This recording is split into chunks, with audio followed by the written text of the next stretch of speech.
முதன்முறை ஒரு கட்சி தலைவனை எங்கள் வீட்டு பிள்ளையாய் பார்க்க வைத்தாய். ஒரு கட்சி பாடலை இங்கு ரிங்டோனாய் மாற்றிவிட்டாய். வெள்ளை காக்கி வண்ணத்தை அடையாளமாய் பார்க்க வைத்தாய். முதியவர்கள் பேசும் களம் அரசியல் என்பதை மாற்றி இளவட்ட கூட்டத்தினர் பேசும் களமாக்கி விட்டாய். ஓட்டு போட விருப்பமில்லா கூட்டத்தை போட முடியவில்லையே என வருந்த வைத்தாய். கடல் கடந்து பல்லாயிரம் ஓட்டுகளை அள்ளி எடுத்து வர செய்து விட்டாய். வாழ்வில் முதலாய் திங்கள் கிழமைக்காய் காத்திருக்க வைத்து விட்டாய். வயது மட்டுமே தடை இல்லை என்றால் எத்துணை சின்னஞ்சிறு கைகள் இணைந்திருக்கும் உன்னோடு.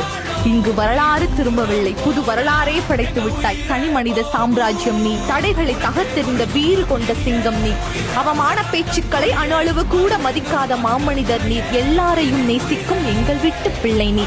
எல்லாவற்றையும் எங்களுக்காய் இழந்த உனக்கு இன்று முதலமைச்சர் இருக்கையே அளிக்கிறோம். புது மாற்றம் உருவாகும் என்று உங்களை மட்டுமே நம்பி முதலமைச்சர் சி. ஜோசப் விஜய் அவர்களுக்கு எங்களுடைய மனமார்ந்த வாழ்த்துக்கள்.